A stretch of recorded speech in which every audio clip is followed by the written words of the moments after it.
Hi everyone, welcome to career big study circle. ఆంధ్రప్రదేశ్లో notification అనేవి చిన్న నోటిఫికేషన్ రావడం అనేది జరుగుతున్నాయండి. మనకి ఇప్పుడు ఫారెస్ట్ రేంజ్ ఆఫీసర్ అనేది ఒక పోస్ట్ అయితే ఈరోజు రావడం జరిగింది. యాక్చువల్గా మనకి క్యాబినెట్లో ఫారెస్ట్ ఆఫీసర్స్ అనేవి ఫారెస్ట్ రిలేటెడ్ 830 జాబ్స్ అనేవి రిలీజ్ చేస్తామని చెప్పడం జరిగింది. కానీ ఈరోజు నోటిఫికేషన్లో కొన్ని పోస్టులకి నోటిఫికేషన్ రావడం జరిగింది. ఒకసారి క్లియర్గా ఆ నోటిఫికేషన్ ఇన్ డీటెయిల్స్ తెలుసుకునే ప్రయత్నం చేద్దాం. వీడియో ఎండ్ వరకు చూడండి, మీకు కంప్లీట్గా నోటిఫికేషన్ అనేది అర్థమవుతుంది.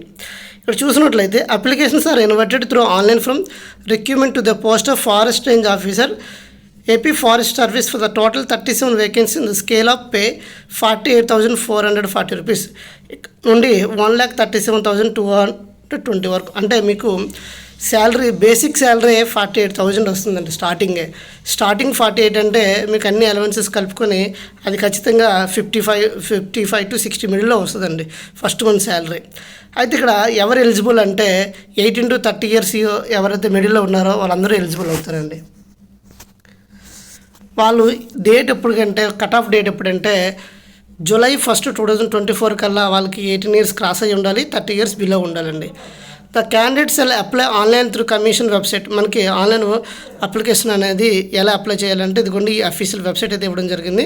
నేను టెలిగ్రామ్ ఛానల్లో నేను అప్లోడ్ చేస్తాను ఈ పీడిఎఫ్ అనేది. అక్కడ నుండి మీరు లేదా డిస్క్రిప్షన్లో లింక్ ప్రొవైడ్ చేస్తాను, మీరు ఇక్కడ క్లిక్ చేసి డైరెక్ట్గా అప్లై చేసుకోవచ్చు. అయితే దీనికి ఆన్లైన్ ప్రాసెస్ అనేది ఎప్పుడు స్టార్ట్ అవుతుందంటే 4 నెల 15వ తేదీ నుండి 5 నెల 5వ తేదీ వరకు డేట్ ఇవ్వడం జరిగిందండి. April 15 నుండి May 5 వరకు డేట్ ఇవ్వడం జరిగింది. ఇక త్రూ ఎలా అప్లై చేయాలంటే ఫస్ట్ ఓటీపీఆర్ చేసుకోవాలి. ఓటీపీఆర్ నుండి మనకి అఫీషియల్ వెబ్సైట్లోకి వెళ్ళి అప్లై చేసుకోవాలండి. మీకు ఏమైనా ఇది అప్లికేషన్ స్టార్ట్ అయినప్పుడు మీకు ఏమైనా డౌట్స్ ఉంటే కామెంట్ సెక్షన్లో కామెంట్ చేయండి, అప్పుడు మీకు ఆన్సర్ చేస్తాను. ఎందుకంటే ఇంకా వెబ్సైట్ అనేది ఓపెన్ కాలేదు కాబట్టి మీకు ఇంకేం డౌట్స్ ఉండవు. నెక్స్ట్ దీనికి ఎడ్యుకేషనల్ క్వాలిఫికేషన్ ఏంటి, దీని యొక్క ఫీజు ఏంటి అనేది మనం చూద్దాం. The commission conduct screening test. మనకి స్క్రీనింగ్ టెస్ట్ అంటే in case of candidates exceeds 200 times the number of vacancies notified as per the GO 39 general administration department dated 26/3/2019 will be short listed main examination. అంటే మనకి ఏంటంటే ఒక post 200 times కన్నా ఎక్కువ వస్తే అప్పుడు ఈ ప్రాసెస్ అనేది చేస్తామని చెప్తున్నారు. ఇవన్నీ ఎన్ని పోస్టులు ఉన్నాయి జోన్ వైజ్గా చూసినట్లయితే ఫారెస్ట్ రేంజ్ ఆఫీసర్స్ అని ఏపీ ఫారెస్ట్ జోన్ 1లో చూసినట్లయితే మనకి ఎన్ని పోస్టులు ఉన్నాయంటే 8 పోస్టులు ఉన్నాయండి. జోన్ 2లో 11 పోస్టులు ఉన్నాయి. జోన్ 3లో 10 పోస్టులు ఉన్నాయి. జోన్ 4లో 8 పోస్టులు ఉన్నాయి. ఓవరాల్గా 37 పోస్టులు అండి. Next breakup of vacancy maybe session annexure 1 అండి. క్లియర్గా చూసినట్లయితే ఎలిజిబిలిటీ అంటే సింపుల్గా ఇక్కడ చూసినట్లయితే ఎడ్యుకేషన్ క్వాలిఫికేషన్ చూసుకోవాలి. ఈ సిటిజన్ ఆఫ్ ఇండియా అని ఉండాలండి. ఫస్ట్ ఆఫ్ ఆల్ చూడండి education qualification. The candidate should passes the prescribed academic qualification as on the dates of this notification. The date of this notification ఇక్కడ క్లియర్గా ఇవ్వడం జరిగింది ఏంటంటే in respect of the other than prescribed education qualification claiming equivalence the decision of the concern department unit of cell B final. అంటే ఇక్కడ క్లియర్గా చూడండి education qualification అంటే ఖచ్చితంగా డిగ్రీ పాస్ అయి ఉండాలండి. Must passes degree of university in India established and incorporated by the under central act, state act. మీకు సింపుల్గా డిగ్రీలో అగ్రికల్చరల్ కానీ, బాటనీ కానీ, కెమిస్ట్రీ కానీ, కంప్యూటర్ కానీ, ఇంజనీరింగ్ కానీ, లేకపోతే ఎన్విరాన్మెంటల్ సైన్స్ కానీ, ఫారెస్ట్ కానీ, జియాలజీ కానీ, హార్టికల్చర్ కానీ, మ్యాథమెటిక్స్ కానీ, ఫిజిక్స్ కానీ, స్టాట్ కానీ ఈ క్వాలిఫికేషన్లు ఉంటే జియాలజీ వీళ్ళందరూ కూడా మీరు అప్లై చేసుకోవచ్చు. దీనికి ఫిజికల్ క్వాలిఫికేషన్ చూసినట్లయితే మనకి ఫిజికల్ రిక్వైర్మెంట్ దానికి, ఎందుకంటే ఇవి ఫారెస్ట్ రేంజ్ ఆఫీసర్స్ అంటే మనకి దీనికి ఫిజికల్ క్వాలిఫికేషన్స్ కూడా కావాలి. ఎవరైతే హైట్ అనేది 163 ఉంటారో వాళ్ళందరూ ఎలిజిబుల్ అండి. 163 లోపు ఉన్న వాళ్ళు ఎలిజిబుల్ కాదండి. నెక్స్ట్ 79 సెంటీమీటర్ చెస్ట్ ఉండాలండి. ఎక్స్పెన్షన్ అనేది 5 సెంటీమీటర్ రావాలి. Next is able to walk 25 kilometre in 4 hours. 4 hours-లో 25 kilometers నడవగలగాలండి. అదే ఉమెన్ క్యాండిడేట్స్ అయితే she is not less than 150 centimetre. ఉమెన్స్కి అయితే 150 సెంటీమీటర్ హైట్ అండ్ ఇవ్వడం జరిగింది. Next she has 74 centimetres around the chest of వీళ్ళకి ఇక్కడ చెస్ట్ ఇవ్వడం జరిగిందండి. 74 సెంటీమీటర్ నుండి 5 centimetre expansion. She is able to walk 16 kilometer in 4 hours. వీళ్ళు ఏంటంటే 4 అవర్స్లో ఎన్ని కిలోమీటర్లు అంటే 16 కిలోమీటర్లు నడవలసి వస్తుందండి. ఇది వీళ్ళకి ఫిజికల్ క్వాలిఫికేషన్ అండి. ఫర్ మ్యాన్ చూసినట్లయితే 152 సెంటీమీటర్, ఫర్ ఉమెన్ అయితే 145 సెంటీమీటర్. ఇది ఏంటంటే మనకి హిల్లీ రీజియన్స్, గుర్కాసు, నేపాలీస్ వీళ్ళు ఉంటారు కదండి, వాళ్ళకి ఇది మనకి వాళ్ళకి స్పెషల్గా రిజర్వేషన్ ఉంటుందండి. అందువల్ల వాళ్ళకి 152 సెంటీమీటరు, 145 సెంటీమీటరు. మెడికల్ ఎగ్జామినేషన్ అనేది అందరికీ కామన్గా ఉంటుందండి. Candidates must obtain physical measurements certain issued by the medical officer not below the rank civil assistant surgeon, which will be furnished to the commission of the appointment time. ఇది మనకి reservation అండి. సింపుల్గా మీకు notification అంతా ఇది 39 pages ఉంది అండి. మీకు ఇందులో ఏవి ఇంపార్టెంట్, మీకు ఏం అవసరమో అదే నేను క్లియర్గా చెప్పడం జరుగుతుంది. ఈ కంప్లీట్ నోటిఫికేషన్ అనేది మీరు టెలిగ్రామ్ ఛానల్లో పెడతాను, మీరు చూసుకోండి.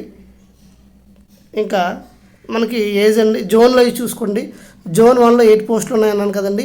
జోన్ 1 చూసినట్లయితే శ్రీకాకుళం, విజయనగరం, విశాఖపట్నం అండి. జోన్ 2 అయితే చూడండి east Godavari, west Godavari, Krishna. Zone 3 వచ్చేసరికి గుంటూరు, ప్రకాశం, నెల్లూరు అండి. నెక్స్ట్ జోన్ 4 ఇచ్చినట్లయితే చిత్తూరు, కడప, అనంతపురం, కర్నూలు అండి. ఇక ఏజ్ క్రైటీరియా చూసినట్లయితే minimum 18 years, maximum 30 years as on 1/7/2024. అంటే మనకి కట్ ఆఫ్ డేట్ ఇవ్వడం జరిగిందండి. జూలై 1, 2024 కల్లా 30 ఇయర్స్ క్రాస్ అవి ఉండకూడదు. నెక్స్ట్ ఏజ్ రిలాక్సేషన్ అనేది ఎస్సీ, ఎస్టీ, బీసీ వాళ్ళకి 5 ఇయర్స్ ఇవ్వడం జరిగిందండి. ఎక్స్ సర్వీస్ మనకి అయితే 3 ఇయర్స్ అదే డ్యూటీ నోట్ ఇచ్చిన తర్వాత 3 ఇయర్స్ ఏజ్ డిడక్టెడ్ ఉంటుందండి. తర్వాత రెగ్యులర్ స్టేట్ గవర్నమెంట్కి అయితే allowed to deduct from this age length and regular service అండి. నెక్స్ట్ హౌ టు అప్లై, క్లియర్గా మీరు ఓటీపీఆర్ చేసుకుంటారు. ఓటీపీఆర్ చేసుకున్న తర్వాత మీకు అఫీషియల్ వెబ్సైట్లోకి వెళ్ళి మీరు అప్లై చేసుకుంటారండి. నెక్స్ట్ పేమెంట్ ప్రాసెస్ అండి. ఫీజు చూసినట్లయితే దీని యొక్క ఫీజు మనకి ఇంపార్టెంట్ అండి. 250 రూపీస్ ఫీజు అండి. ఎవరికి applicant must pay 250 rupees towards application processing fee and 120 rupees 100 towards examination fees అండి. మనకి 250 రూపీస్ ఎగ్జామ్ ఫీజు ఉంటుంది, 120 రూపీస్ అనేది మనకి అప్లికేషన్ మస్ట్ పే 250 రూపీస్ అండి. అదే 120 రూపీస్ ఎవరికంటే అదర్ కేటగిరీ, అది ఎస్సీ, ఎస్టీ వాళ్ళ కేటగిరీకి అండి. నెక్స్ట్ ఇది మీరు చేసుకోవచ్చు. స్కీమ్ ఆఫ్ ఎగ్జామినేషన్ అండి. ఫస్ట్ ఆఫ్ ఎలా ఉంటుందంటే scheme of examination, the scheme and syllabus for the screening test main examination including computer, first CPT పెడుతున్నారండి, కంప్యూటర్ ప్రొఫెషన్స్ టెస్ట్ పెడుతున్నారు. తర్వాత జనరల్ అడ్మినిస్ట్రేషన్ సెక్షన్ 1లో ఉంటాయండి. ఇలా మీకు ఎగ్జామినేషన్ సెంటర్స్ చూసినట్లయితే ఇక్కడ ఇవ్వడం జరిగింది, 13 ఎగ్జామినేషన్ సెంటర్స్ ఇవ్వడం జరిగిందండి. మ్యాక్సిమం ఎవరి డిస్ట్రిక్ట్లో వాళ్ళకు ఉంటుంది. ఇదిగోండి శ్రీకాకుళం, విజయనగరం, విశాఖపట్నం, ఈస్ట్ గోదావరి, వెస్ట్ గోదావరి, కృష్ణా, గుంటూరు, ప్రకాశం, నెల్లూరు, చిత్తూరు, కడప, అనంతపురం, కర్నూలు, ఇలా మ్యాక్సిమం ఎవరి డిస్ట్రిక్ట్లో వాళ్ళకి ఎగ్జామినేషన్ సెంటర్ అయితే ఇవ్వడం జరిగింది. తర్వాత resolution of disputed related to question paper, ఆన్సర్కి అదర్ మ్యాటర్స్. ఇది ఓవరాల్గా మనకి నోటిఫికేషన్ అండి.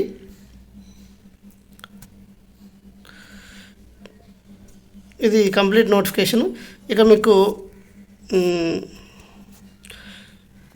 చూడండి ఏ కేటగిరీలో ఎన్ని పోస్టులు ఉన్నాయో మనం చూద్దాం. ఇక్కడ ఓసీ చూసినట్లయితే ఓపెన్ జోన్లో 1 పోస్ట్ ఉందండి, లోకల్ జోన్లో 1 పోస్ట్ ఉంది, బీసీఏలో 1 పోస్ట్ ఉందండి. ఇదిగో చూడండి ఓసీకి ఓవరాల్గా చూసినట్లు అన్ని జోన్లో 14 పోస్టులు ఉన్నాయండి. బీసీఏకి 3 పోస్టులు ఉన్నాయి, బీసీబీకి 2 ఉన్నాయి, బీసీసీకి 1. ఇది ఓవరాల్గా చూసినట్లయితే ఓపెన్ జోన్లో ఇక్కడ 2, జోన్ 1లో, లోకల్లో 6, ఓపెన్ జోన్లో 3, లోకల్లో 8, ఇలాగ మనకు ఓవరాల్గా 37 పోస్టులు అయితే ఉన్నాయండి. ఇక్కడ సిలబస్ చూసినట్లయితే ఎగ్జామినేషన్ ఎలా ప్యాటర్న్ ఎలా ఉంటుందంటే 75 క్వశ్చన్స్, 75 మార్క్స్కి మనకి జనరల్ స్టడీస్ ఉంటుందండి, దాని మెంటల్ ఎబిలిటీ ఉంటుంది, మ్యాథమెటిక్స్. అదే అది సెక్షన్ బి ఏంటంటే జనరల్ ఫారెస్ట్ అండి, అది 75 క్వశ్చన్స్ ఉంటాయి, 75 మార్క్స్కి అండి. ఇక సిలబస్ చూసినట్లయితే ఇది ఓవరాల్గా ఉందండి, ఇది కంప్లీట్ సిలబస్ అండి. సో ఇది కంప్లీట్ సిలబస్. మీకు చూసినట్లయితే మెయిన్ రిటన్ ఎగ్జామినేషన్ మెయిన్స్ ఎలా ఉంటుందంటే క్వాలిఫైయింగ్ టెస్ట్ ఉంటుంది. ఫస్ట్ది పేపర్ 1లో చూసినట్లయితే జనరల్ స్టడీస్ మెంటల్ ఎబిలిటీ 150 మార్క్స్కి ఉంటుందండి, మ్యాథమెటిక్స్ 150కి ఉంటుందండి, జనరల్ ఫారెస్ట్రీ మనకి 150కి ఉంటుంది, జనరల్ ఫారెస్ట్రీ 150కి ఉంటుంది, ఓవరాల్గా 600 మార్క్స్కి ఉంటుందండి. ఇది 600 మార్క్స్ ఉంటుంది. ఇది ఓవరాల్గా మనకి నోటిఫికేషన్ అండి. ఈ ఎక్స్ప్లెనేషన్ మీకు నచ్చినట్లయితే లైక్ చేయండి, షేర్ చేయండి, సబ్స్క్రైబ్ చేసుకోండి. Thank you all. జై హింద్.